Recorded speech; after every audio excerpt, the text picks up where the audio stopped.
भारत की भाषा हिंदी कहाँ से आई? क्या कभी आपके दिमाग में इस तरह का सवाल आया है? आखिरकार हिंदी का इतिहास क्या है? क्या आप जानते हैं? नहीं? चलिए मैं आपको बताता हूँ। हिंदी भाषा के इतिहास के बारे में कहा जाता है कि हिंदी नाम हिंदू शब्द से लिया गया था। सबसे पहले इस भाषा का चलन उत्तर भारत से हुआ, जहाँ आज उत्तर प्रदेश और उत्तराखंड है। इतिहास के हिसाब से हिंदी भाषा लगभग 2000 साल पुरानी है। हिंदी भाषा की शुरुआत करीबन 1000 ईस्वी में की गई थी। तकरीबन 1000 ईस्वी से लेकर 1100 ईस्वी के बीच हिंदी भाषा की सिर्फ बोलचाल की शुरुआत हुई थी। करीब 1500 ईस्वी तक लोग हिंदी भाषा अच्छी तरह से और साफ बोलने लगे। 1460 ईस्वी के करीब साहित्य सर्जन भी होने लगा था। अब साहित्य सर्जन क्या है? यानी दोहा, चौपाई, गाथा, छंद, ये सभी साहित्य सर्जन में होते थे। और उस समय के महान रचनाकार थे गोरखनाथ, विद्यावती, नरपति, कबीर आदि। करीबन 1500 ईस्वी के बाद जब भारत में हिंदी का विकास पूरे देश में हो रहा था, तभी हिंदी भाषा में बहुत बड़ा बदलाव आया। उस समय हमारे देश में मुगलों का शासन शुरू हो गया और मुगलों की भाषा का प्रयोग हिंदी भाषा में होने लगा। लोग फारसी भाषा का प्रयोग करने लगे क्योंकि मुगल उसी को राजकाल में नौकरी देते थे जिसे फारसी भाषा का अच्छा ज्ञान होता था।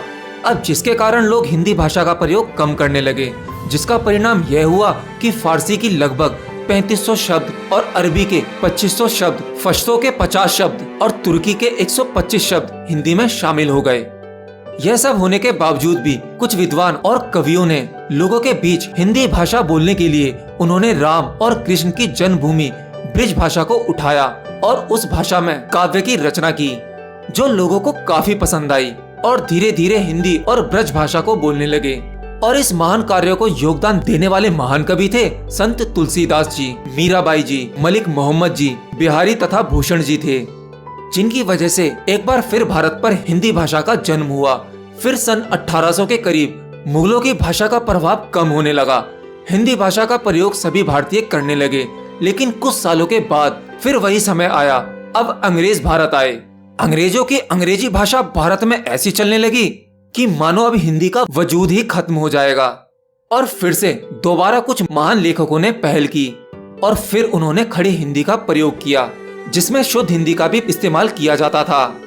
और कुछ ऐसी पुस्तकें खड़ी भाषा में लिखी गई जो लोगों को भा जाती थी।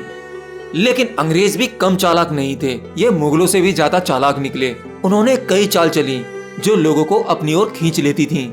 इसी बीच महात्मा गांधी जी तथा अन्य देशभक्त इस विषय पर सोच रहे थे।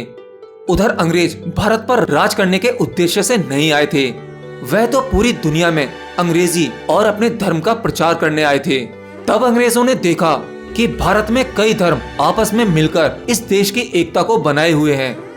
फिर अंग्रेजों ने इस देश की एकता को तोड़ने की कोशिश की, लेकिन सफल नहीं हो पाए।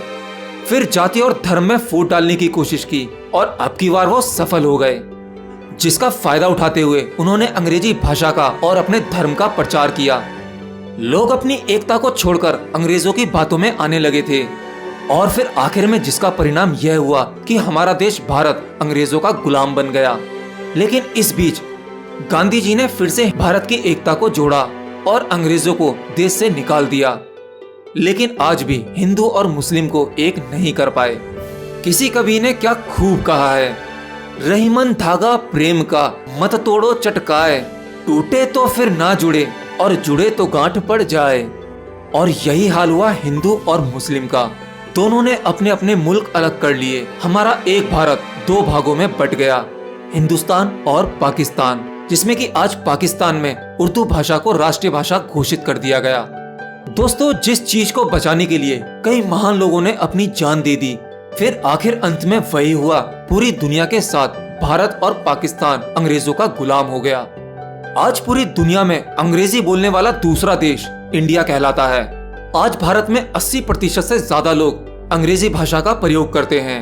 अब चाहे वो हमारी न्याय व्यवस्था हो या सरकारी और भी कामकाज, हर जगह इंग्लिश घुस चुकी है।